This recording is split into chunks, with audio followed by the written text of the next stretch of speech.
Yeastar Call Flow Designer is now fully available for Yeastar partners. Call Flow Designer, or CFD, it's a visual drag-and-drop tool that lets you build customized call logic without writing a single line of code. It's designed to help you manage how incoming calls are handled, from simple routing to complex automation. CFD is available on the P-Series Appliance Edition, Software Edition, and Cloud Edition. To get it, you'll need to upgrade the system to the latest firmware version and subscribe the Ultimate plan. Then, we can start with the configuration. Let's begin by logging into the Yeastar P-Series web interface. From the main menu, go to Call Flow Designer. Click on the Add button to start a new flow. We also provide an option to start your CFD with the default template prepared by Yeastar. You can also download your created template and upload it for reuse in other PBXs.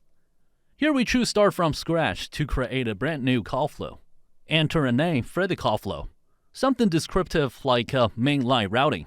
You can also add an optional description. When we're done, click on Save. Now we're in the Call Flow Designer creation page. On the left-hand side, you will see a list of nodes. These are the building blocks for your call logic. The middle section is the canvas where you place and connect nodes. On the right, you'll find the configuration panel, which changes depending on what you've selected. Every call flow starts with the default entry node, with its specific call flow number for the identification. Now let's route calls based on business hours.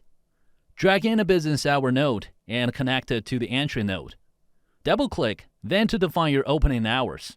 For example, Monday to Friday from 9 o'clock a.m. to 6 p.m.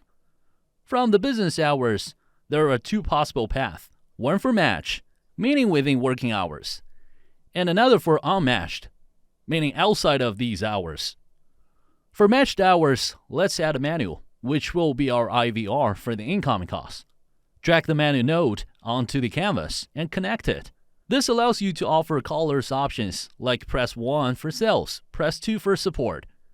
Configure the IVR by uploading a greeting message and assigning actions to each key. Now for each option, drag in a call transfer node. For example, pressing 1 can transfer the call to the sales extension. Pressing 2 can send it to support. You can choose whether to transfer to an internal extension, ring grip, or even an external number. For after-hours calls, let's play a message and send voicemail to caller. From the unmatched output, drag in a transfer code, and in destination, choose voicemail. Choose a custom prompt that we want to play. This ensures no calls are lost after hours. CFD also includes other powerful nodes you can use. For example, in call transfer, we can also assign queues for massive incoming calls. User input to enable play prompt for custom announcements, or TTS. Condition branch for decision logic. Record to capture conversations, or even third-party integration with CRMs or other database with developer. Each node has its own settings and can be customized based on your needs. That's it. You've successfully built custom call flow from scratch using Yeastar's Call Flow Designer, whether you're handling basic routing or building advanced call logic. The CFD gives you the tool to do it visually and easily. Alright, that was how we're going to set up a call logic by using the brand new feature Call Flow Designer. Hope you guys will like it. Don't forget to give it a try on your system, and I will catch you guys in the next one.